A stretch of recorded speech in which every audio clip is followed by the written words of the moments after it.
Okay guys, in this tutorial we're gonna talk about different data types. C# is one of those languages where you need to pay strict attention about what kind of stuff you are putting into variables, into containers. For example, Python doesn't care, whatever you throw at it, it will do something with it. But C#, well, you need to be really precise.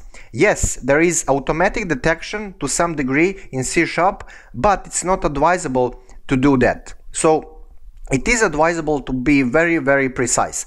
So let's cut this theoretical chit-chatting and let's go to practical example.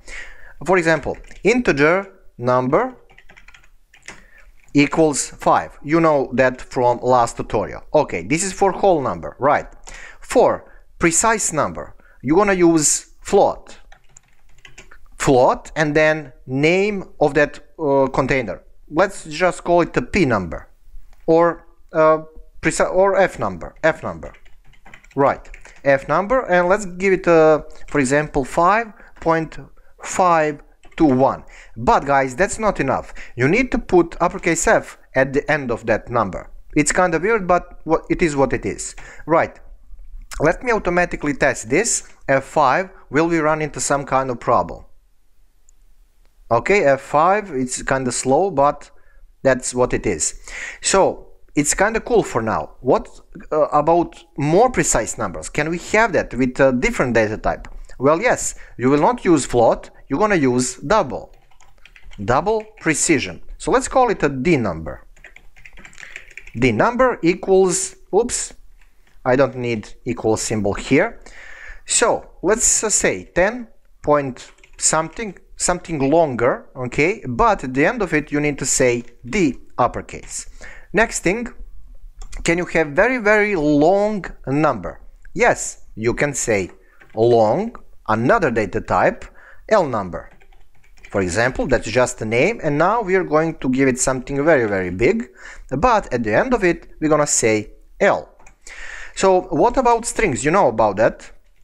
So string, for example, some string, but important thing here is that you need to use double quotes. So what value will be, it's totally up to you. It can be something like this, bunch of words, semicolon, because it is actually instruction. Can you use a string for individual characters? Well, the better option will be to use dedicated one, char. For example, Z char. It's up to you, it's totally up to you how you're going to name it.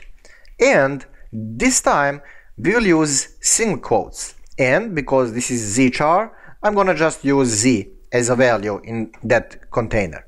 Right. Can we have like scientific notation? Well, sure, in most programming languages. And actually we're gonna use again double data type. Double, and the name will be, for example, C number, scientific number. What can we do here? Well, you can say 15.36, and how you're going to say times 10 on 23, let's say. Well, you probably know this from mathematical classes. E, which stands for times 10 on 23, let's say. 23, and the end of it, you're gonna say D. Right, so these are like basic data type that you're going to use most of the time. At least this. There are some others, but because we are beginners, it's totally fine if we use just 4 or 5 of these. So we do have them. Let's check that with F5. Okay, we don't use them, but we don't have any errors, so that's kind of cool. Exit code 0, that's fine. Let's use it. Okay, console dot write line. We're gonna print all of these to see what's up. Do we have actual real values when we print them, when we use them? And to save a little bit of time, I'm just going to paste this, you know, I don't know, 4 or 5 times, I don't know. So what are we operating with? Well, number. And this one will be for F number. F number, nice drop down, we'll get the job done. D number, L number, oops, L number, what else? Some string,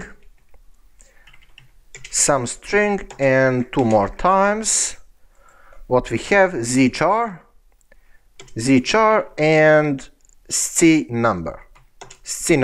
Okay, so we are going to F5, and then we will compare stuff with our own data. So 5, 5, 5, 5, 1 at the end of it. Yes, correct. Do we have all of these characters? I mean numbers 1, 2, 3, 4, 5, 6, 7, 8. 1, 2, 3, 4, 5, 6, 7, 8. So that's cool up till now. Long number, okay, that will work. First 7, 7, last one 53, 53. Bunch of words, that's fine. Z is fine. But when we talk about scientific number, this is what C# will do. It will use 1.5.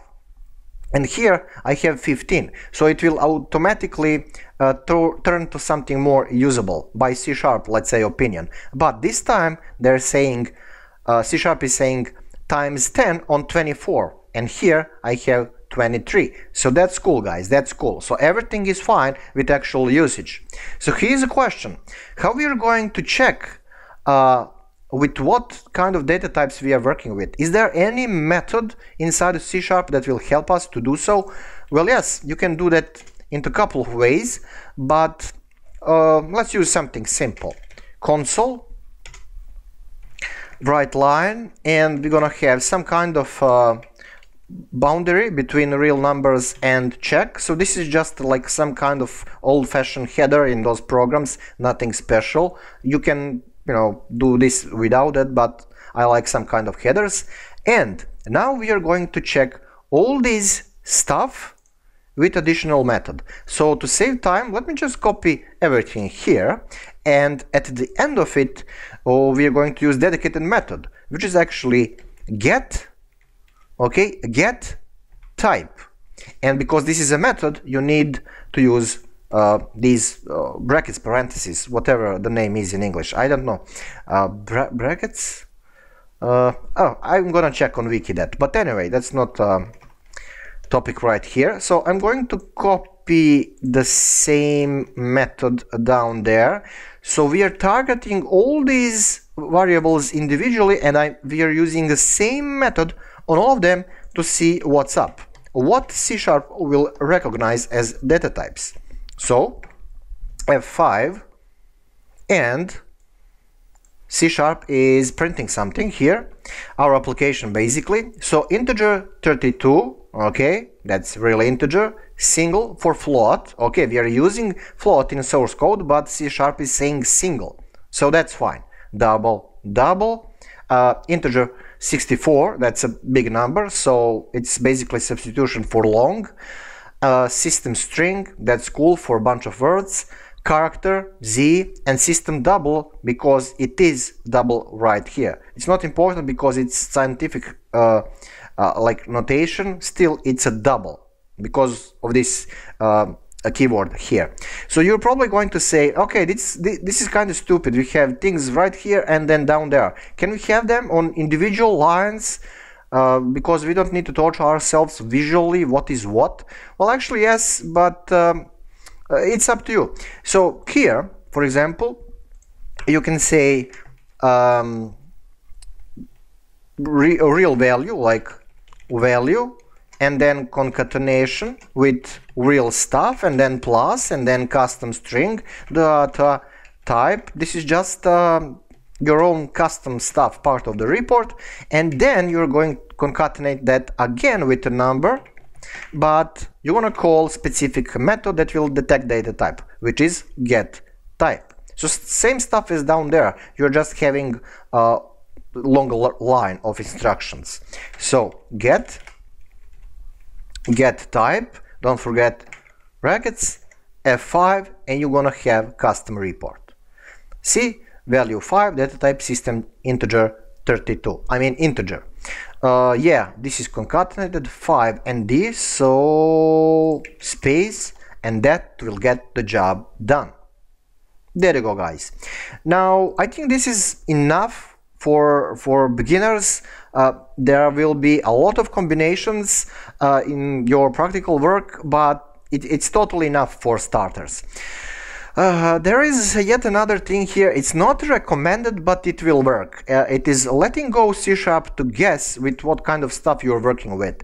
So in that case, which is not recommended, you will type this, except data types. You will just say var. Because if you do have like a source, like reason to be correct, then do that. Don't leave automatical detection to do the stuff. If you do have data, then provide data about data type. Okay, you can say var and the thing will totally work, but it is not recommended, especially when you're working with financial data. Okay, there you go, same stuff, the things totally work, no errors.